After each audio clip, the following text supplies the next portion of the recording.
Assalamualaikum warahmatullahi wabarakatuh. Salam sejahtera untuk kita semua. Terima kasih. Hari ini saya akan menyampaikan terkait materi Godiji ya series 5 yang tadi tanggal 23 Desember 2025. Dalam judulnya ini adalah bijak ber-AI di era digital. Oke. Perkenalkan, nama saya Rincan Danang Abdullah Muhatabim. Saya asisten tata usaha personalia keuangan di PTPN 1 Regional 7 Kabupaten Tabanan dengan nomor NIK 700-2250. Oke, kita lanjut. Ya, ini materinya ya, bijak ber-AI di era digital. Ini disampaikan oleh Bapak Arif Wimarta. Arif Wimarta. Selanjutnya deh. Ini perkenalan singkat ya. Bapak Arif Wimarta ini PSOM, ya, Development Operations Security Engineer, Cloud Engineer, FI/ML Enthusiast. Jadi beliau ini adalah salah satu development program. Kalau tahu Mamikos, Mamikos tahu nggak Mamikos? Yang tahu Mamikos? Mamikos. Nah, kalau bapak-bapak cari penginapan, kos-kosan, aplikasi dia Mamikos. Nah, beliau lah ini yang salah satu managing atau manajer development programnya Mamikos. Ya, Bapak Ari Wimarta. Oke, selanjutnya. Nah, dunia sedang berubah ya dunia, perubahan teknologi ya. Zaman berubah, cara kerja ikut berubah. Digitalisasi AI bukan menggantikan manusia tapi membantu pekerjaan manusia. Jadi intinya saat sekarang dunia ini lagi bergejolak dengan namanya teknologi informasi atau AI, di mana perubahan zaman ini harus disadari akan mengikuti dengan juga perkembangan teknologinya. Ya, di sini tampak kita tahu bahwa sekarang ini lagi gemar-gemarnya apa? AI ya. Oke, selanjutnya. Nah, apa itu AI? Nah, ini tujuan AI itu bukan untuk menggantikan manusia. Tujuan AI adalah membantu pekerjaan manusia. Jadi digitalisasi itu mengubah pekerjaan manual menjadi lebih rapi, cepat, tercatat dengan bantuan alat digital. Ya, jadi AI itu mesin sistem belajar dari data. Dia menggunakan data. Data itu dari mana? Ya, dari kita. Ya, dari ahli, dari data-data dari perusahaan, data-data dari personal dimasukkan dalam suatu namanya AI. Selanjutnya, nah ini, mengapa perkebunan membutuhkan AI? Nah, ini dunia perkebunan menghadapi tantangan besar, perubahan iklim, fluktuasi harga komoditas, tuntutan efisiensi. AI bukan lagi sekedar tren teknologi, melainkan alat bertahan hidup. Jadi di sini AI itu memberikan masukan ya atau input terkait dengan data-data historical, data-data masa lalu. Nah, dia mempelajari itu untuk tujuannya adalah untuk apa? Memberikan bantuan untuk pengambilan keputusan. Jadi dari tahun lalu misalkan pada saat revolusi industri, peralihan manajemen berbasis data, kemudian ekonomi yang berubah. Nah, ini semua data itu dimasukkan dalam namanya AI, sehingga perkebunan pun butuh digitalisasi program AI. Selanjutnya, jadi, nah ini AI dan dalam operasional perkebunan, lahan, ini lahan, ya, ini kita anggap ini otaknya, ya, dengan otaknya, maksudnya bahwa di sini penggunaan AI ini sudah dalam ranah ke perkebunan. Contoh penggunaan drone, sudah kan, satelit, ya, kesehatan tanaman sudah pakai alat-alat yang canggih itu. Ya, di luar negeri udah pakai ini, mekanisasi semuanya menggunakan AI. Ya, jadi kita tahu pendeteksi dari unsur hara tanaman, mulai dari lahannya seperti apa, konturnya, jenis tanahnya seperti apa, itu sudah menggunakan drone, bisa dipetakan dari atas. Jenis tanahnya pun bisa. Ya, selanjutnya untuk memprediksi hasil panen. Nah, ini jadi kalau memprediksi hasil panen menggunakan algoritma untuk estimasi produksi. Jadi dasarnya itu data. Algoritma ini berbasis data. Jadi data cuaca, pupuk, kondisi tanah itu pengaruhnya ke tadi hasil panen ya, benar ya. Termasuk di dalamnya juga analisa-analisa dari ahli-ahli dimasukkan ke sini, seperti contohnya data-data kondisi kandungan tanah seperti apa, iklimnya seperti apa. Ini masuk dalam algoritma. Ya, kemudian ini yang nanti ke depan itu secara administratif. Jadi untuk AI ini sebenarnya sangat menentu untuk kita yang bekerja di administrasi. Kenapa? Kita berbasis data diolah dengan AI. Ya, jadi AI sendiri di sini ini nanti ke depan malah membutuhkan operator ya, untuk menjalankan ini. Jadi nanti data semua diinput. Sekarang sudah model barcode atau apa, sifatnya panen pun sudah mobilnya masuk sih barcode masuk ke sini. Nah, kita sebagai administrasi di sinilah yang menggunakan. Nanti AI ini berkembangnya nanti ke arah sini. Jadi data-data yang kita kelola ini ke administrasinya. Ya, karena data-data yang didapat dari AI itu adalah data-data berbasis administrasi. Nah, nanti ke depan supaya setiap pengambilan keputusan bisa cepat. Contoh chatbot AI, apa Pak, mau ngetik apa aja bisa. Ya, seperti dulu itu pernah Wamen ya, tadi disahkan oleh Pak pembicara kita tadi itu seperti Wamen, Pak Ibu Wamen itu pernah mencoba AI, dia mau menjawab pertanyaan, dia membuat suatu pertanyaan. Pertanyaannya simpel aja. Misalkan saya terjadi ini, bla bla bla. Apa yang harus saya lakukan? Dia masukkan ke chatbot.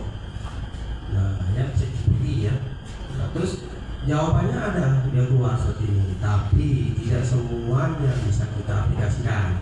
Maksudnya tidak semua kita harus pakai feel juga lah. Ya, data juga. Oke, selanjutnya. Nah, ini bekerja berdampingan dengan mesin. Makanya tadi saya bilang ke depan makin banyak operator untuk menjalankan ini. Jadi manusia nanti kita akan berputar di sini, transparansi data, ya, human centric, mendampingi bukan menggantikan peran manusia. Jadi yang nantinya adalah upskill, bukan hard skill, Pak. Ke depan kita butuh soft skill. Ya, soft skill inilah nantinya yang bisa mengoperasikan teknologi ini. Makanya dibutuhkan operator yang punya pengetahuan, ya, dari data spasial maupun data mentah. Kita bisa masukkan ini data perkebunan nih, aset berapa, terus penggunaannya untuk keamanan seperti apa. Nah, tugas kita adalah menjaga kebocorannya. Jangan sampai data tadi yang kita perlu bocor ke pihak yang salah satu pesaing kita, habis kita. Makanya pentingnya juga apakah AI ini serta-merta bisa menggantikan manusia, tidak? Nah, ya, ada beberapa yang sudah bisa menggantikan manusia. Ya, seperti contohnya robot. Kalau saya berpikir seperti mobil-mobil sekarang sudah pakai yang AI. Jadi mobil ketuk pintu aja, bilang aja kita tahu hidup dia. Mau jalan parkir, tolong parkirkan, parkir sendiri. Ya, berbentuk mesin dia. Kalau mesin kan misalkan 1+1, maksudnya jalannya itu nggak bisa kayak kita. Kalau mesin itu kita misalkan masukin bahan baku sudah dia olahnya semua jadi itu. Tapi kalau kita kan enggak. Kalau mesin bisa digantikan karena basis mesin itu adalah algoritma.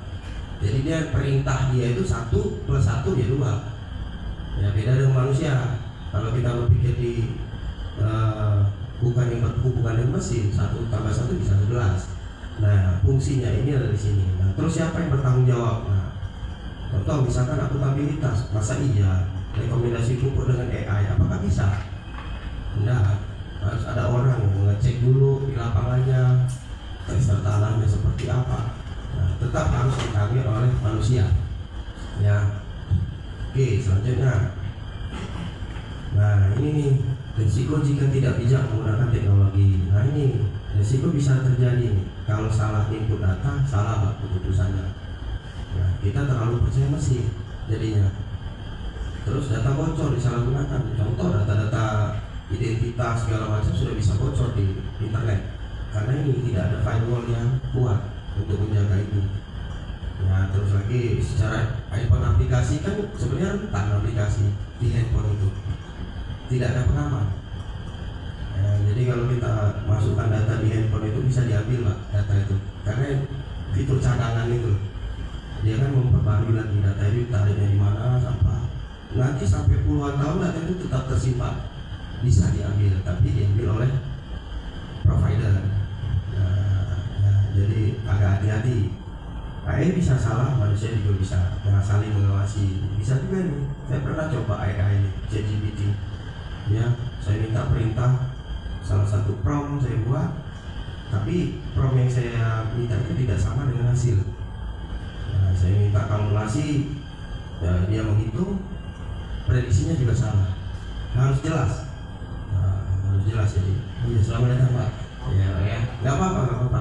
Kuahnya itu nggak, ini kan. Nah, jadi saya bisa salah. Jadi kita harus, manusia dan mesin itu harus saling mengawasi Pak. Contoh kalau kita buat operator nggak ngawasi, tiba-tiba hancur semua Pak. Ya, sepertinya. Nah ini bijak ber-AI, pedoman sederhana untuk semua. Jangan takut teknologi, ya, jangan takut teknologi. Dan juga jangan percaya teknologi. Nggak semua teknologi itu benar. Ya, kadang-kadang fake atau hoax ya biasanya. Teknologi yang dibuat untuk memanipulasi, ya. Tetap gunakan pengalaman lapangan. Nah, ini sangat perlu nih Pak. Ya, kita jurnal pengalaman di lapangan juga harus ada. Kita buku harus juga membuka pengalaman di lapangan, membandingkan realisasi data dengan yang terjadi di lapangan. Ya, juga data FI atau alat kerja. Nah, jadi jaga data-data itu. Sama yang terakhir nih, mau belajar yang baru, mau belajar hal baru, ya. Kirain kalau barang baru masih amin. Tanya Pak Muluk ya. Terus selanjutnya, jadi ini, nah ini contoh aplikasi ChatOps FI di PTPN, aplikasi pengatur terus lanjut. Ini selesai terus. Nah ini, saya mau tanya nih beberapa nih, kira-kira nih. AI itu bisa nggak mengambil alih pekerjaan manusia? Kira-kira nih, bisa ya? Untuk hal tertentu, ya, untuk hal tertentu bisa, tapi tidak semua. Tidak semua. Mungkin kalau ngeduk tanah, biasanya pakai tenaga orang kuatnya kan, ototnya banyak itu kan, sama traktor, ya. Jadi intinya di sini bahwa tidak semua pekerjaan bisa digantikan AI. Makanya latihlah soft skill. Ya, jangan hard skill. Badan gede kan, masuk gym, atau nyangkol kan. Jangan. Harus coba terus dengan soft skill. Soft skill itu aplikasi, kalkulasi data segala macam banyak loh di program-program di Play Store itu banyak. Saya lihat program itu, termasuk juga buku-bukuan juga ada di Play Store itu. Ya, terus lagi apa? Kalkulasi data, statistika ada di situ. Terus, apakah AI lebih pintar dari manusia? Jadi manusia tidak dibutuhkan lagi? Nah, tanya aja. Enggak. Kenapa? Karena yang menciptakan AI itu manusia. Tidak mungkin dia bisa menggantikan penciptanya, ya kan? Terus AI selalu benar dan tidak pernah salah. Ya, dan juga AI itu kadang salah, kadang benar. Ya, jadi tidak semua, tapi harus didukung dengan pengalaman dan fakta di lapangan, baru bisa kita menyebut AI itu benar. Oke, kalau sudah benar tidak perlu lagi turun ke lapangan, salah juga ini. Ya, kemudian nanti kita tidak melihat kondisi yang sebenarnya. Mungkin di situ dari jauh kelihatan lubang nih, padahal lubang kedalaman berapa kita tidak bisa melihat itu. Apa yang terjadi di sana kita tidak tahu. Kelihatan dari atas, titik spot, titik api misalnya gitu. Tapi kita tidak tahu berapa besar apinya kan, istilahnya apa penyebabnya kita tidak tahu, harus didukung dengan data.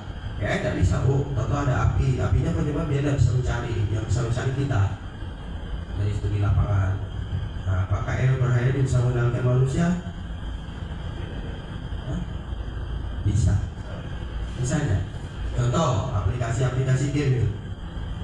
Orang ada bisa bunuh diri gara-gara itu. Kemarin ada kejadian di komplek kita, mau bunuh diri gara-gara AI itu ya. Kebanyakan main Mobile Legend kayaknya ya. Main slot ya. Kebanyakan main Mobile Legend. Nah itu jadi bisa berhayal. AI ini bisa membuat kita berhayal masuk ke dunia dia, ya dunia ilusi lah dunia ya. Nah, bisa itu bisa. Salah satu gamers di Jepang itu saking banyak main game, ada tinggal lah di tempat dia apa YouTuber lah, YouTuber game. Tadi dia tiap hari main game, mungkin kan nggak minum kan, berbahaya. Nah, jadi harus bijak lah ya. Oke, selanjutnya ini kesimpulan dari beliau bahwa digital AI adalah alat bantu dan ancaman. Manusia tetap paling penting ya. Teknologi harus melakukan etika di lingkungan.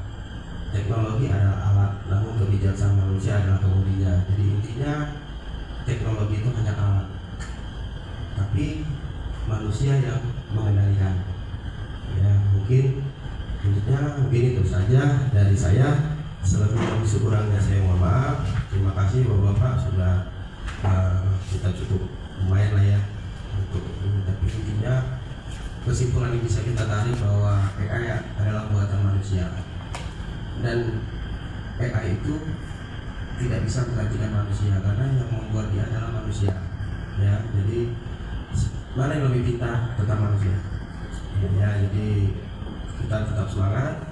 Mudah-mudahan apa yang saya sampaikan bisa bermanfaat buat Bapak Ibu sekalian. Selebih dan sekurangnya saya mohon maaf. Terima kasih atas kehadirannya dan selamat siang.